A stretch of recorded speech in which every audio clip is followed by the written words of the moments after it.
Hello, everybody out there in Floriani land, both my Floriani Club members from my store and anyone else who may be watching. This month, what we did in Floriani Club is we digitized the Orioles, like a logo for the Orioles in honor of them going to the championship. And we do it. We're going to be doing it using the Auto Artwork Wizard, which is something I have yet to play with you guys in a video. The manner that it works is very similar to how the Auto Digitizing Wizard works. It's just it creates an artwork outline rather than finished stitches, and we do a few fun things with that. So let's begin. I'm going to create a new design, and the wizard that we're looking for is in here where all four of the auto digitizing wizards are located. By default, it's on cross stitch wizard.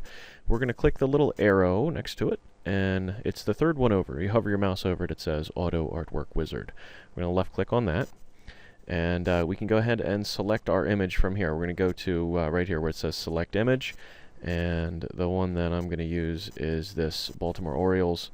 The word Orioles. We're going to take this and turn it into an outline, which we'll then be able to do other fun stuff with. So we're going to left click on that and then choose open. If you want to find this particular logo to do the same thing, then you just can do a Google search for Orioles logo, which is what I did, and you'll find it. Anyway, hit next. This is just like we were doing auto digitizing here. I'm going to leave the size the same. It really makes no difference what size you make this, though, because it's going to be artwork and not stitches. It's just going to be an outline in the end. So for this, what I want to do first is I want to make an applique of this design, and in order to do that, I want to get rid of this black outline around the letters, because this outline is going to be created essentially by our applique stitch, so we won't need it.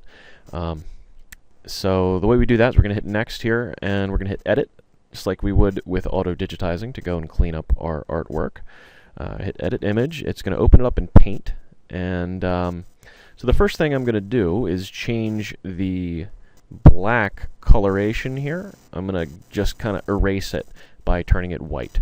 I'm going to use my color picker tool, that's this eyedropper tool here, and pick the background color, like so, and then go up to my paint bucket tool, left click on that, and then the end of the drip of the paint is your clicker at this point, and I'm just going to go ahead and click everywhere that there is a black line. And if you mess up and hit somewhere that you didn't mean to, like that, your undo button is right up here. Blue backwards facing arrow, left click on that to undo. So I'm going in and just left clicking on these black lines. Doot-de-doot-de-doo. And I'm going to get rid of this TM too. Lovely. Now there's one more thing that I want to do, and that is where this S is still connected to my, well, to itself, I guess here. I'm gonna make it so that this is no longer connected. Now, this is optional for this particular design. I'm doing it just because when it makes the applique, I don't want it to trace around here. I want it to trace all the way around this line rather than just trace this part of the line where I'm pointing to right now. So to do this, I am going to do two things. One, I'm going to blow up the image a little bit, which is going to make it a little bit easier for me to have enough room to cut this off. So I'm going to go to resize, and I'm just going to change this from 100 to 200. It'll automatically change both values for me, and click OK. And then I'm also going to zoom in. Down in the lower right hand corner, I can zoom in. Alright, so this is the spot I want to get rid of. I'm going to use a paintbrush to do this. I'm going to go hit brushes, and just the very first brush is the one I want. And the size, I'm going to use this size. So basically now, when I left click and drag, it's going to create an area of color, in an area of white rather. Oh, it's okay. It's not perfect. I'm going to undo that and try again. Let's see how we can do here. Wobbly hands tonight. Alright, well that's probably good enough. We'll see what it looks like when we're done. So when we're done editing this, we just go up to the little file menu here and exit. When it asks, we say save. It'll bring it in. There's my edited design. We'll just hit next. We're going to hit finish. And there we go. yeah, you know, that curve could be a little better if I wanted to spend the time to fix it, but I'm just going to go ahead and leave it the way that it is for now. So what is this? This is not stitches, it's just artwork. This is as if we traced this from a backdrop, or as if we just, you know, used the magic wand tool or something like that. This is just an outline. Incidentally, if you've got a cutting machine like a Brother Scan and Cut or a Cameo cutter, you can export this as a cut line to cut this out of vinyl or fabric.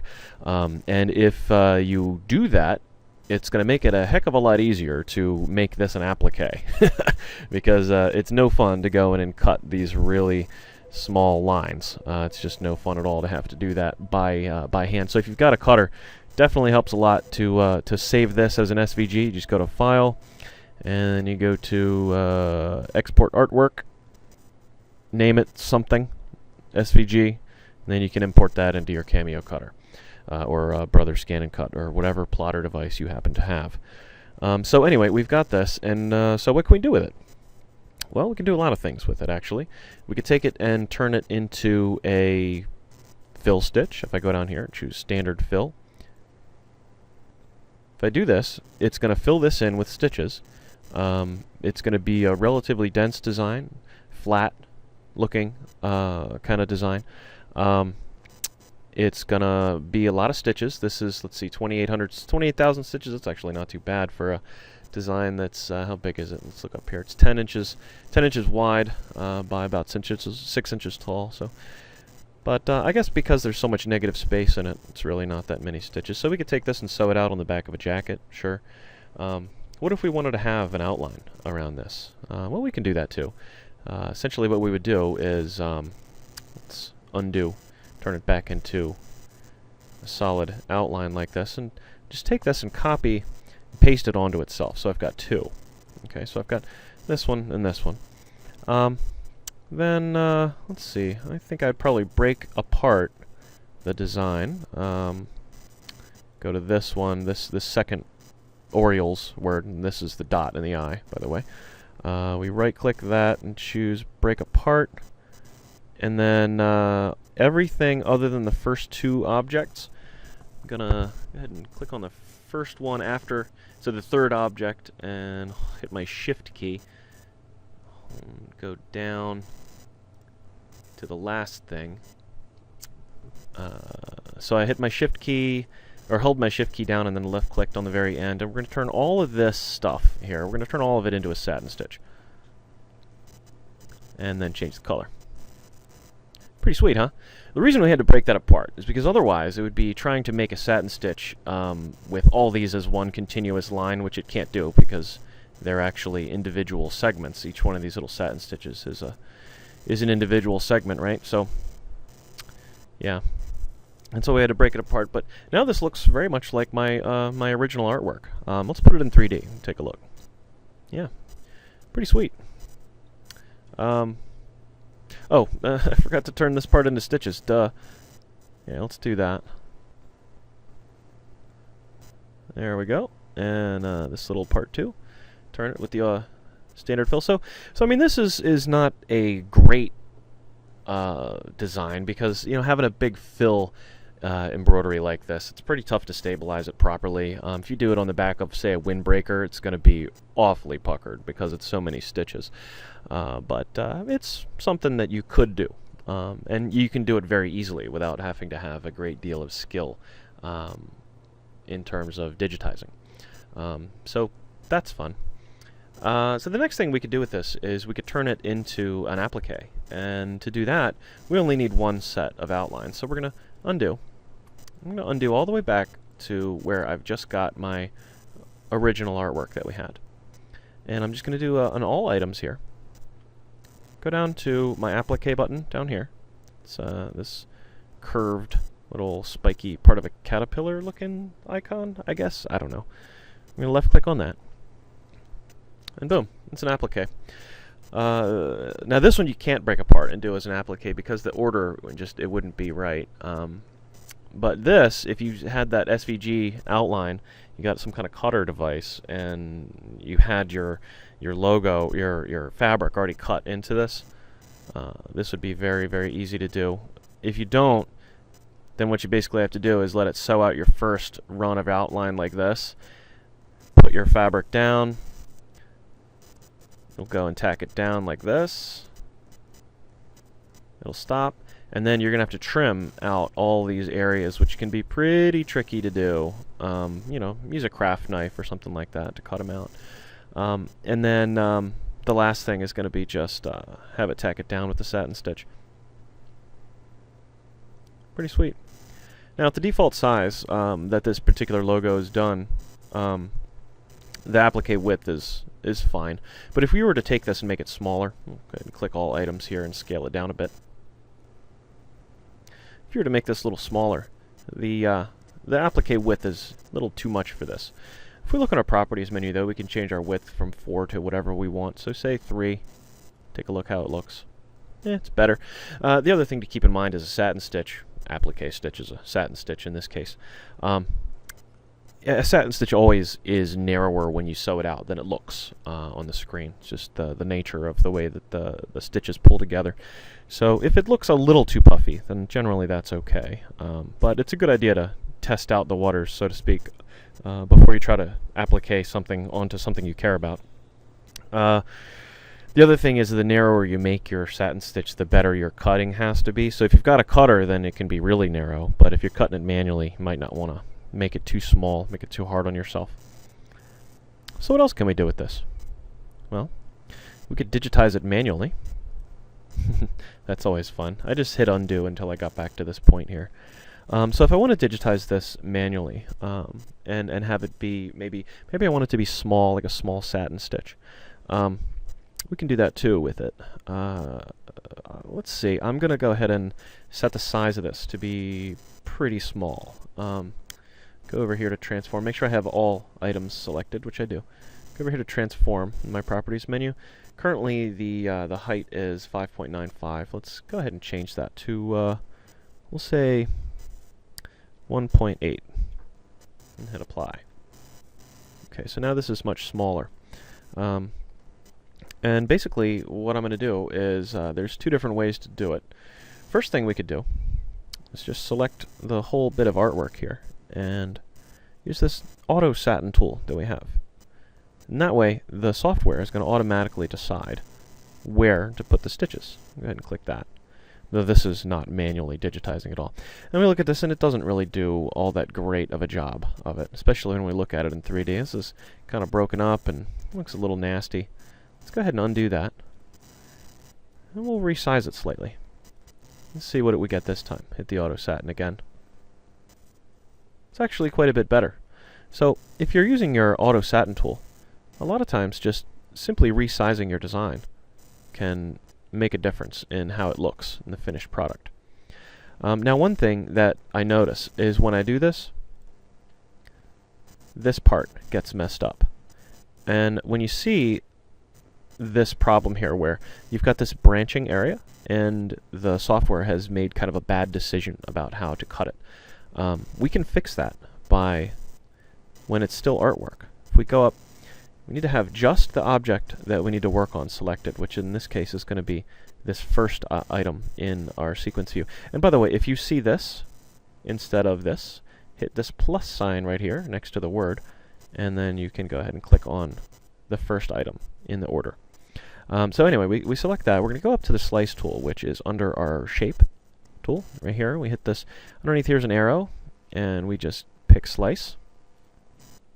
I'm going to click right here and right here and cut this shape off so that when it digitizes this, it's going to be one continuous line here rather than making this a continuous line.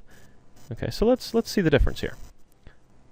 Oh, and the other thing is when you slice with this, hey, anybody who works for Floriani that's listening right now, fix this. It's ridiculous. What it just did is it actually broke apart my entire design when I used the slice tool, and I have no idea why it does that, and it's really annoying. But because of that, we're going to have to go and recombine everything back together here. So we're going to go take the first object in our sequence and the second to last, hold down my shift key, left click, and then move somewhere over my design, right click and choose combine. and it's brought it all back together. Not sure why it does that. It shouldn't. Anyway,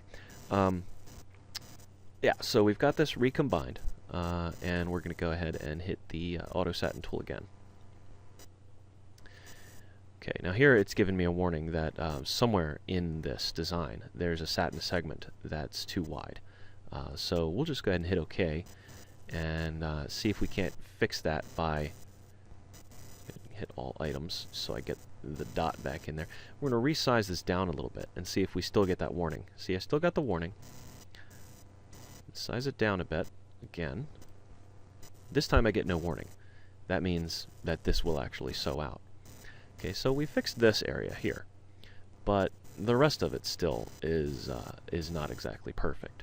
So if we really, really wanted to, what we could do is manually digitize each area of this entire design. So let's undo to the point where we're back to this. And what we can do here is we're going to have to go and slice this each spot where there's kind of like a branching area. If we take this and this, okay, and then here, this shape, use my slice tool again, and cut here and here. Now we've got this shape here is its own piece. This shape here is not its own is its own piece separate from this, but see, it's still connected to this. So let's move that back. So the next spot that has branching, if you look at the order here, the next spot that has branching is this right here, where the stitch kind of wants to go in two directions at once. So we go in, use the slice tool, we're going to cut it here to here.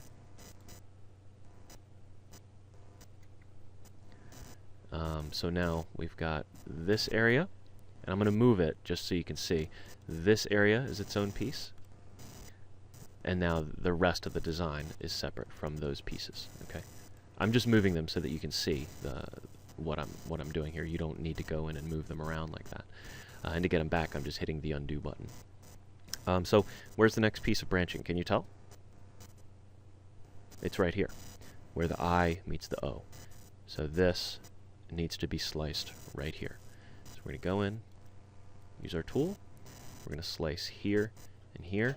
And now here's where this silly problem where it cuts everything apart, or breaks everything apart when I slice, is going to be an issue. But for right now, we're going to slice this, right-click to generate, and now this is its own piece. It can be digitized separately. But we still need to have this piece, and then the rest of everything else to be combined in order for the next slice to make any sense. Okay, because we need to slice this here and here, and we can't slice if these are two separate pieces. You see what I mean? So again, any Floriani engineers or whoever is in charge of doing this, it's ridiculous that this works this way. Just saying. Anyway, so what we have to do, at least for now, is select this and combine them. Okay, so now this is all one piece again. Okay, so let's go ahead and break out our trusty slice tool again, and we're going to slice here and here. Right-click to generate. Okay, so now that, oh, of course, that breaks this all apart again. But let's see, we now need to slice from here to here. Okay, now this should be its own piece. It is, see?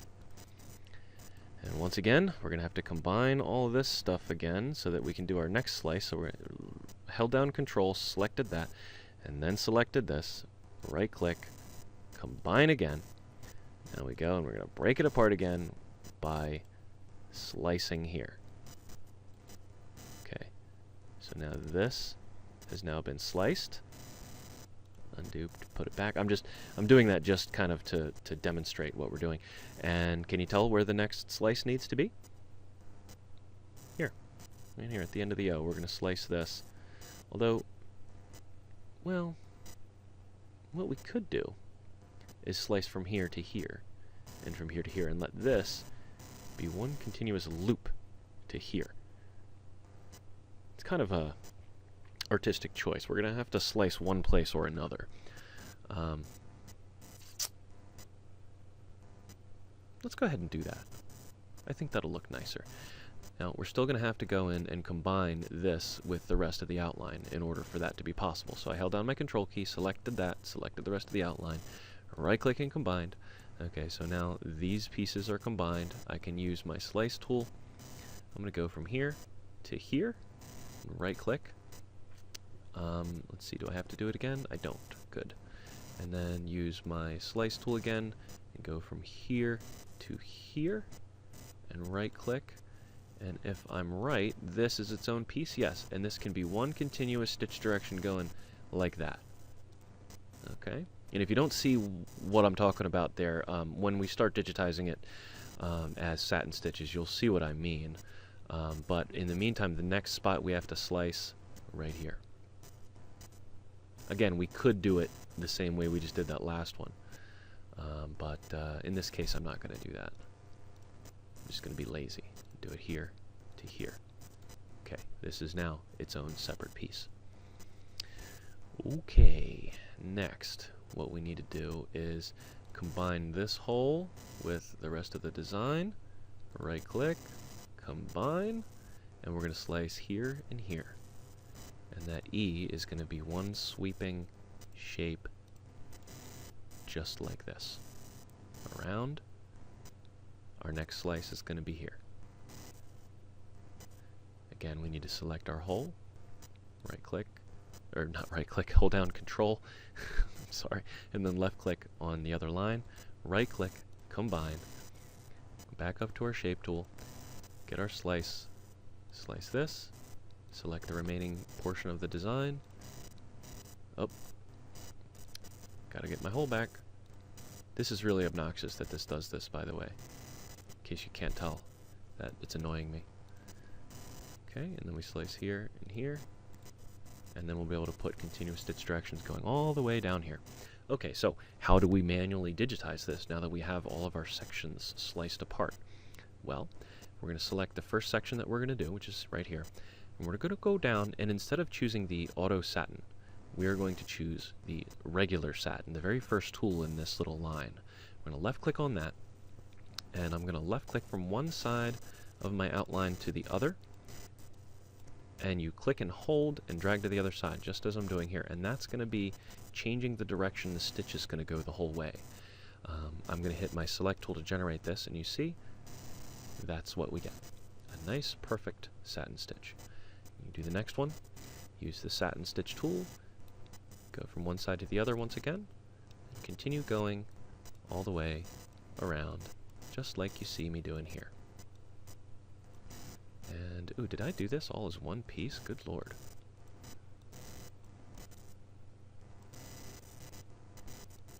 Let's see how we did.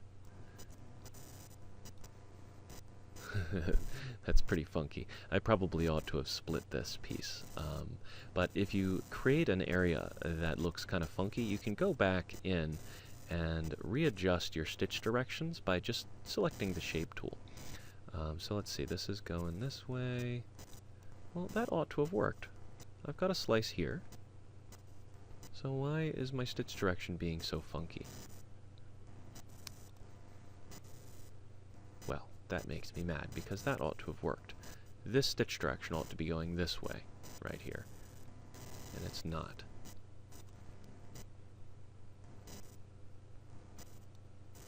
Well.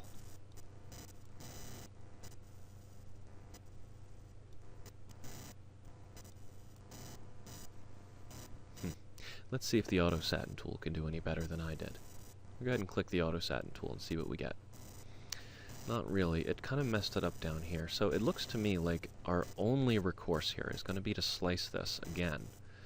So we're going to undo, undo, undo, undo, undo, undo, undo, until we get to the regular, back to the artwork. Let's take a look and see. Okay, this is all one piece. Good. So why It still has some inclinations in there. If it just refuses to undo out of there, what you can do is actually go in and hit this button down here, the artwork tool, and that will go and turn it back into just an outline. Okay, so let's see, my slice is there. Let's go ahead and slice this again. Where do I want to put my slice? How about here?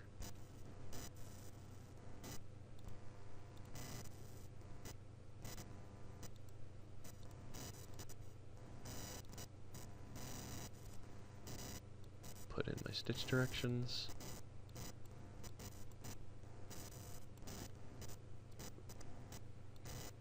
Let's see what we get. Much, much better. See how the stitch directions coming around nicely? I think it just had a little bit too many instructions there for it to deal with. And we're going to go in here and again choose the satin stitch again. Boom, boom, boom, boom, boom. It's tough to teach someone how to put inclinations in on a satin stitch. It's just kind of something you get a feel for. So watch as I do it. And then, I don't know, like basically, you kind of want the stitch to be going perpendicular to the outline, sort of, is the way that I kind of think of it. You don't want to put too many of them in because it just confuses the software. So here we go. We've got our next little swoopy thing here. So we'll see if we were too ambitious with this guy. Go ahead and hit my satin tool again.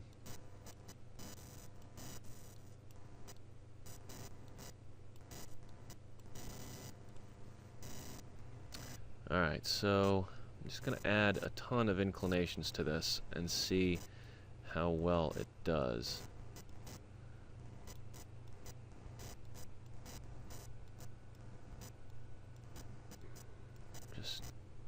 I just grabbed one on accident. Okay, going around. Alright, let's see how it likes that.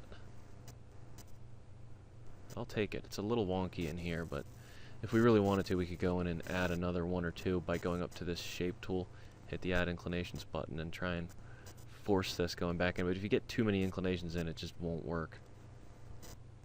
Yeah, see, that's going to be fine, really. This is going to be so small that the fact that this stitch direction's a little wonky right here, nobody's going to notice that. Alright, so we go to the next one. Go ahead and satin stitch down here. Put in our inclinations. Should be a nice, easy one. Very good. Next one's going to be... Oh, geez, really? I've got this whole thing as one? Woof. Alright, well, we'll see what it does. Here, here, here, here, here, here, here, going around. Might have to put a slice into this one, we'll see. Nope, came out great. Last section, satin stitch. Do-de-do, do-do, do-do, do-do.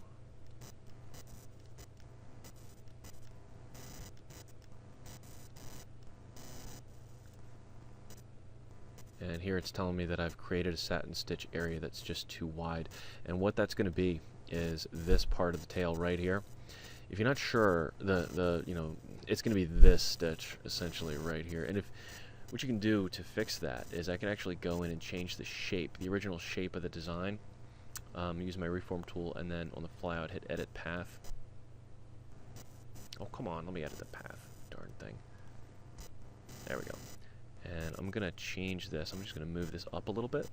I'll move this up a little bit.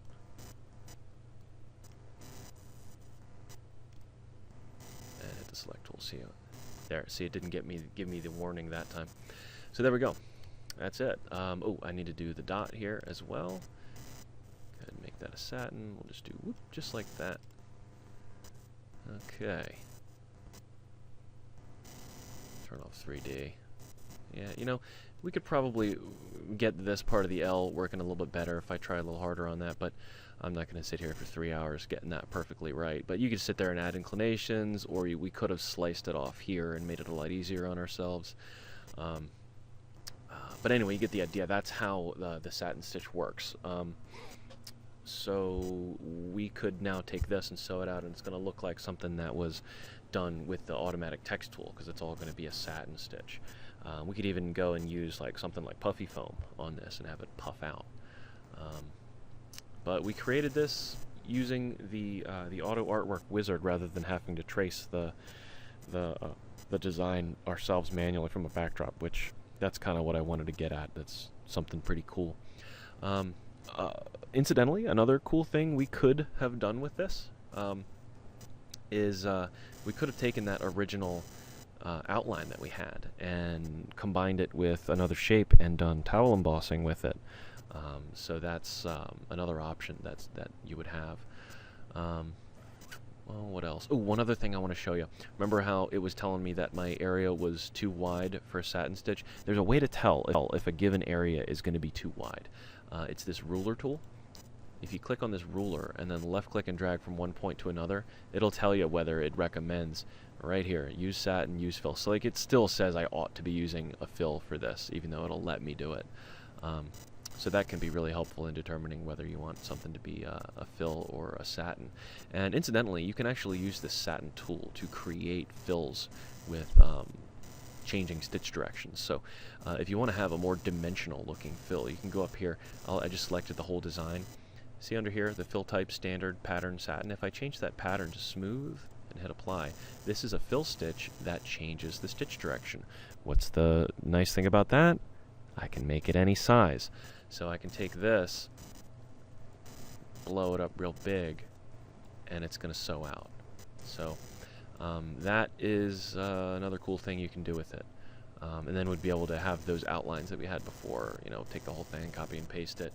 We would have had to done that from the beginning, but have the outlines going around it and have added like a dimensionality kind of flair to it. Okay, so we covered more stuff than that in class, but that's about all I'm going to do for this video. So I'm planning to do another video pretty soon here, but this is most of what we did in class. And thanks for watching. See you in the next video.